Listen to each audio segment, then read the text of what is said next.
Okay, let's just get right into it because this one is a real head-scratcher. How on earth can a company like Tesla, a company literally built to save the planet with electric cars, get a worse sustainability score than a company that makes cigarettes? It sounds completely absurd, but it's true. And today, we're going to figure out exactly why. And look, this isn't just some hypothetical academic debate. When Tesla got kicked out of the S&P 500's ESG index, Elon Musk did not hold back. He called the whole system a corrupted lie and, yep, the devil.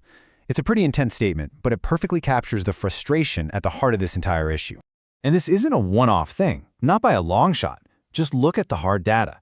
It shows this consistent, kind of wild pattern across all the major rating agencies. S&P Global gives Tesla a score of 37, while Philip Morris gets an 84. MSCI calls Tesla average, but calls its tobacco peer a leader. It just seems to defy all logic. So, what is actually going on? To solve this mystery, first we have to understand what an ESG score really is. And the single most important thing to get is that it is not a moral report card. It's not designed to tell you who the good guys and bad guys are. So let's look at the actual definition. The key phrases you really need to focus on are manages financially relevant risks and, crucially, compared to its industry peers. You see, this isn't about the good or bad impact of a company's product. It's a risk assessment tool for investors, and it's focused entirely on a company's day-to-day operations. And this slide just nails the central idea. ESG raters never, ever compare Tesla to Philip Morris. That's not how it works. They compare Tesla to other car companies like Ford and Toyota. And they compare Philip Morris to its direct competitors like British American Tobacco. It's all about how well you handle the risks in your own backyard relative to your peers. So, let's see how this all plays out in the real world. If you think of ESG scoring as a game with a very specific set of rules, well then Big Tobacco and Tesla are using two completely different playbooks. One of them has absolutely mastered the rulebook. And the other one is Tesla. After decades of being under an intense legal and public microscope, tobacco companies have become absolute masters of process and paperwork. They publish mountains of audited data, they get perfect scores on things like corporate equality, they fund all sorts of social initiatives, and they work hard to make their factory operations carbon neutral. They are checking every single box the raters look for. And here's the really crucial part. They have a powerful transition story.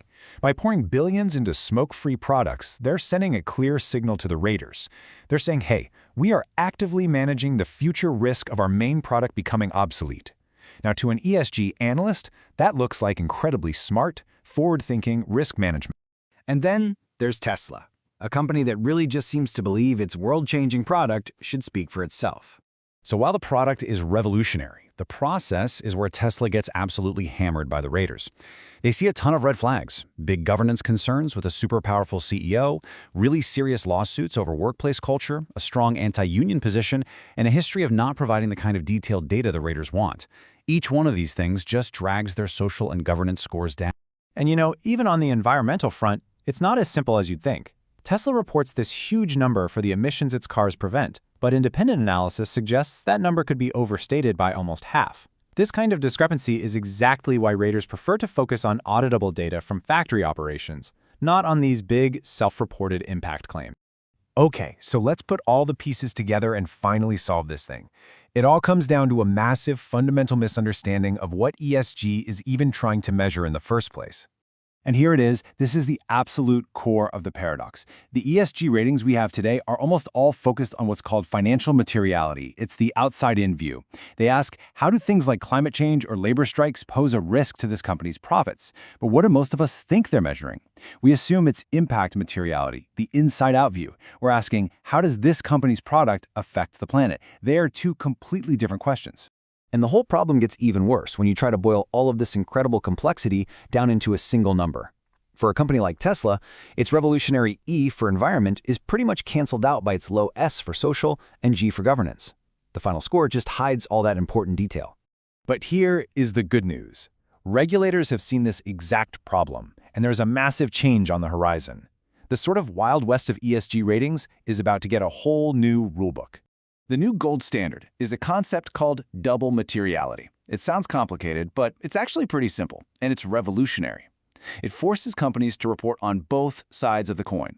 the financial risks to the company, and the company's real-world impact on people and the planet.